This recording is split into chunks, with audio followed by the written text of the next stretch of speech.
My marriage was about 6 months old at that time. A bolt of lightning struck my otherwise mundane life. My husband forced me to take care of my father-in-law, who had become bedridden as a result of an accident. Because that was the first experience to me, I struggled with caring for my father-in-law. Then my husband said to me, "We're going to relax in Hawaii and you'll look after my father." My husband and my mother-in-law left for Hawaii, leaving me behind. They still didn't know, they had no idea what kind of tragedy their decision would cause later on. Mary is my name, and I am 30 years old. I've always enjoyed cooking, so after graduating from college, I went to work for a major restaurant chain. I am now in charge of developing new products in the planning department, 8 years after starting there. I met Tom, who later became my husband 2 years ago. I went to my favorite Japanese pub all by myself, found full that day, sat at a counter. Tom was sitting next to me. We found we were the same age through a conversation with the pub master. We had a nice chat and exchanged contacts. Tom began inviting me to dinner on a regular basis after that, and we began spending time alone together. He was upbeat and funny, and I found myself drawn to him. He appeared to be the same way, and we started dating naturally. We got married 6 months ago after a year of dating. We are currently enjoying living together in an apartment located between our workplaces. I sometimes cut corners on housework because we both have work, but Tom always smiles and says, "You don't have to be perfect at housework. I'm just happy being with you." I wish I took time to prepare dinner as well, but I'm happy just to be able to have dinner with the person I love. I believe so. Thank you, I said. Tom is always so gracious. Only to you. I like to treat the people I like nicely. I'm so happy to be your wife. Me too. I'm really happy to have a wife like you. Even 6 months after our wedding, our relationship is still so good that we have conversations like this today. I thought that our happy days would last for a long time, but then, all of a sudden, those happy days vanished. My husband was already in the living room when I got home from work that day. Normally, the first one who got home would say, "Hey." However, there was a somewhat heavy silence on that day. I nervously talked to my husband, who was on his phone with a worried face. "Tom, hey, are you alright?" "Hey, Mary, I was completely out of it." "What happened? You seem terrified." "Oh, it's just my mother called." "From your mom?" "Dad got involved in an accident." "What?" I couldn't keep up with the unexpected response, but we couldn't sit at home doing nothing. I immediately took my husband's hand. "What are you doing sitting there like that? We must visit our father now." "I'm afraid we can't." "No, why?" "There is no way we can meet him right now." "Does that imply he's not feeling well?" "Yeah, we don't have to come because Mom is going to stay with him until he gets better." "Oh no." His words made me realize there was nothing I could do at this point. I let go of his hand and sat down on the sofa. "I'm concerned if he's okay." Tom remained silent. My anxiety was heightened by his silence. My father-in-law had only recently turned 65 years old. On his days off, he had often taken good care of his health, going hiking and golfing. My husband works for my father-in-law, who owns a business. My husband must be perplexed that my father-in-law, who is also his father and the president of the company where he works, is experiencing this. I couldn't imagine him in his usual cheerful mood that day because he was so depressed. We were finally able to visit my father-in-law a week later. My father-in-law was lying in the hospital room with a powerless smile on his face. When I arrived with my husband, "Are you all right?" I asked. My father-in-law apologetically scratched his head. "Mary, I'm sorry. I apologize for causing you a concern." "I'm not upset. I'm relieved that you are safe." "I'm glad to hear that and able to speak slowly. I'm fine." "Oh, but please stay in bed for a while." My father-in-law smiled as he heard my words. I felt relieved when I saw his smile. My father-in-law suffered a spinal cord injury as a result of the accident and is still paralyzed. In terms of treatment, he would be hospitalized and undergo rehabilitation for about 2 months to assess his progress. Even after he was released from the hospital, he would require ongoing rehabilitation. Tom has decided to assume the presidency in place of his father while he is away. Although only for a short time, having my own husband as a president was unusual. My mother-in-law arrived in the hospital room while I was watching the conversation between my husband and father-in-law. She summoned me to a hospital room corner and spoke sarcastically to me. "Hey, Mary, are you sure you're not mistaken?" "I'm mistaken?" I asked.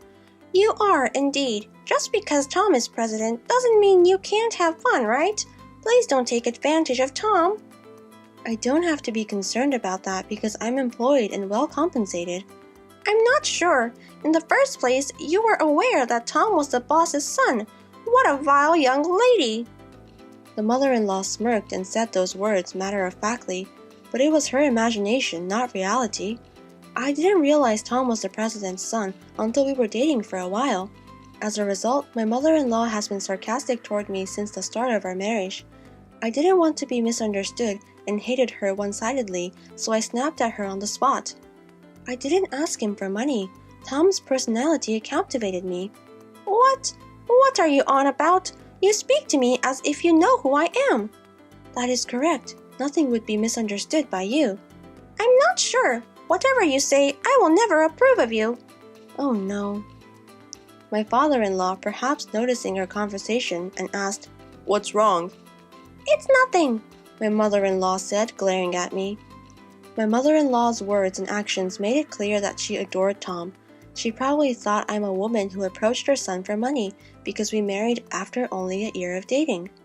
Her attitude toward me has been ruthless since the moment I went to greet her at the wedding.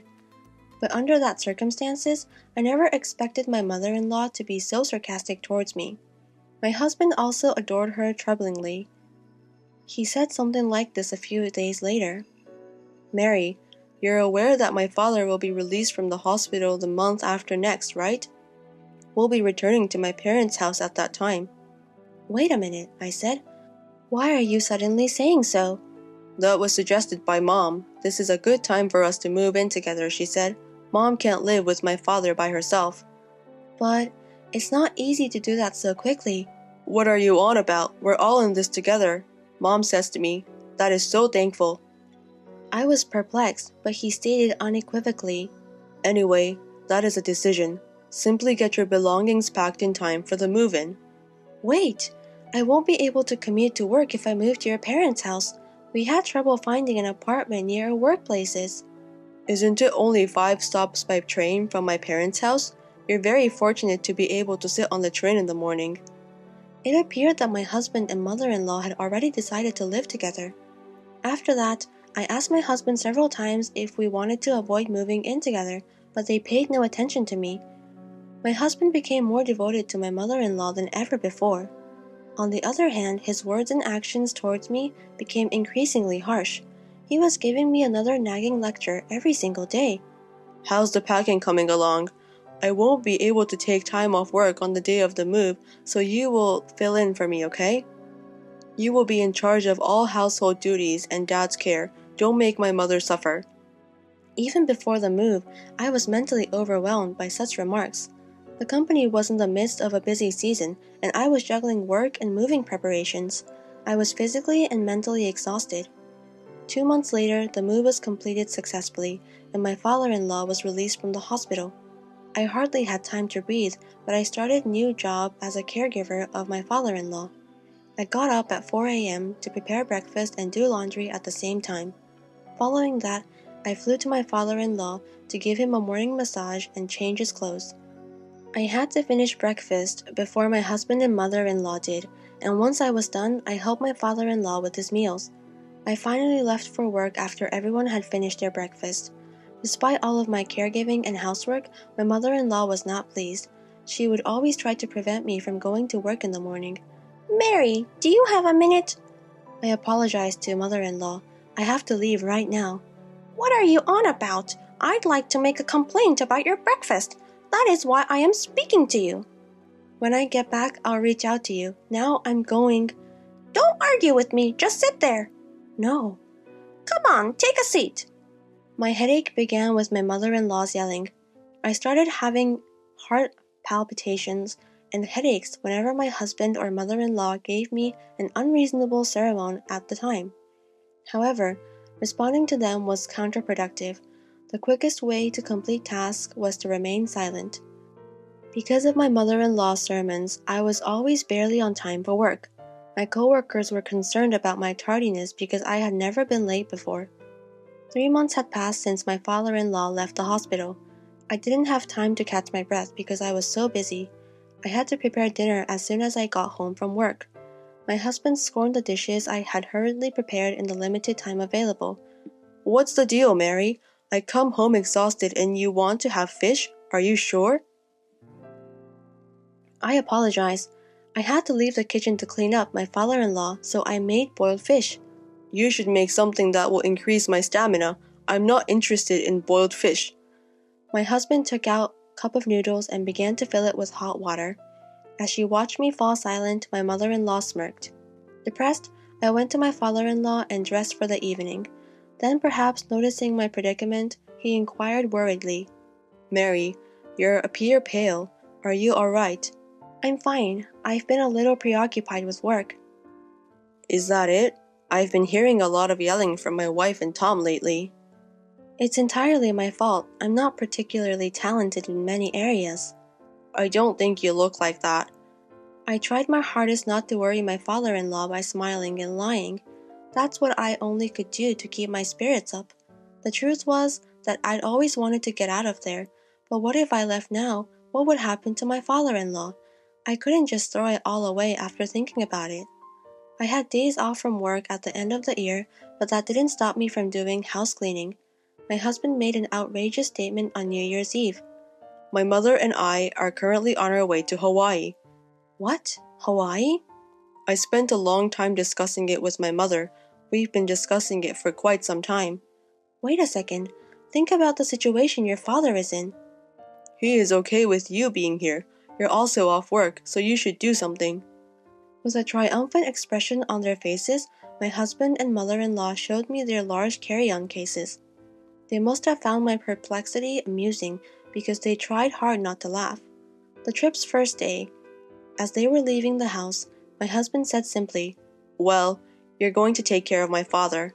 We're going to Hawaii to unwind. We'll be relaxing in Hawaii, so you'll have to do it yourself." My husband and mother-in-law both laughed as they shut the front door. Something inside of me snapped at that exact moment. "Look after him? What are you on about? Why do I have to do everything by myself as a step-family member? I can't take it any longer. I'm divorcing him when they return." Something exploded in my head, and I resolved to devote myself to caring for my father-in-law until they returned home. I was already planning to divorce, and I decided to do nothing and leave the housework. I made breakfast for my father-in-law as usual the next day and went to his room with a towel to wipe him and change of clothes. My father-in-law approached me with a smile as I did so. "Mary, best wishes for the new year." "Dad, I wish you a happy new year." "What happened to Tom and my wife? Last night they appeared to be in some sort of trouble." "They went to Hawaii." "What? Hawaii?" My father-in-law sighed deeply and looked skeptical. "What? Oh, Dad." "Let's get this party started, shall we? Mary, I apologize for everything." "Wait a second. What are your thoughts?" "I've been able to get out of my bed on my own for a few days now. I've been waiting for the right moment, but I never imagined they'd get it just right." "What exactly do you mean?" My father-in-law then smiled and began to speak slowly. My father-in-law apparently wanted to do something about the fact that I was the only one being pushed around. I asked my mother-in-law and husband to run errands for me, but they ignored me completely. Furthermore, the company's executive director contacted him and reported that my husband, the company's acting president, was doing whatever he pleased. This trip, too, must have been paid for by the company. So my father-in-law contacted a company representative and asked him to monitor my husband's behaviors. Then, his laziness at work was discovered and everyone was furious. My father-in-law was supposed to return to the company as president after the new year. My husband was supposed to return to be an employee, but decided to fire him. The home is also in the name of father-in-law.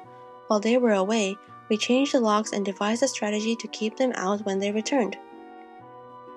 I went to the city office to pick up 2 divorce papers while they were there. A week has passed. The front door shook and the intercom rang repeatedly. My husband and mother-in-law, who had just returned from Hawaii, were attempting to open the door. I responded to them via the monitor. "Good to see you back. How was your journey?" "What the heck, Mary? Please open the door right now because I am unable to do so." "That's something I can't do. My father-in-law warned me not to open the door." "What? What are you talking about?" "Hey, did you have a good time, the trip, with company funds?" "How did you find out about that? I don't know," my husband's expression said. I couldn't help but laugh as I watched their expressions on the monitor. My father-in-law, who was listening to the conversation, then interrupted from the side. "Oh, you really embezzled my company's money."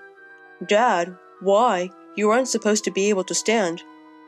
"I've been able to stand for a few days now thanks to Mary's rehabilitation assistance, and the managing director has told me about your shady attitude at work."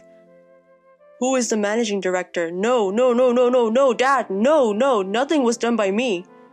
"Give it up, you've been fired. You inept piece of shit. Pack your belongings and leave my office immediately." Through the monitor, my husband began to complain with tears in his eyes. "Mary, you won't leave me, will you?" I snapped back at him as he clutched at me. "What? What are you talking about? Do you know how I felt from the time you decided to live with parents without my permission until today? You took advantage of me, along with Mother, and forced me to take care of your father as a matter of course. Do you have any idea how hard it's been for me?" "Oh, calm down, Mary. I'm sorry. "Your apology is worthless. When you left on your trip, I understood it's a waste of time to continue the family with you. I'll live on my own. I don't want a motherfucker like you." At my words, my husband backed away dazzledly. My mother-in-law hurried to support him. The scene was that of a painful mother and son. After that, my father-in-law opened the front door and confronted them with the divorce papers I had received. I had them fill out the divorce papers right then and there, and I kicked them out and locked the door. My husband and mother-in-law pleaded repeatedly, "Open this door!" but my father-in-law never responded to their pleas. I have not seen them since. Rumor has it that they are both unemployed and cannot afford to rent a room, so they are sleeping in a comic book cafe and working day jobs. It must be a world of difference from the life they had been leading. Well, the punishment is well worth it for them. After the divorce, my father-in-law said to me, "I'm going to hire a housekeeper from now on, so you are free to go." I took him at his words and moved to a place near my work. I am now living a comfortable and fulfilling life. I cannot thank my father-in-law enough for saving me. I am determined to repay him in any way I can.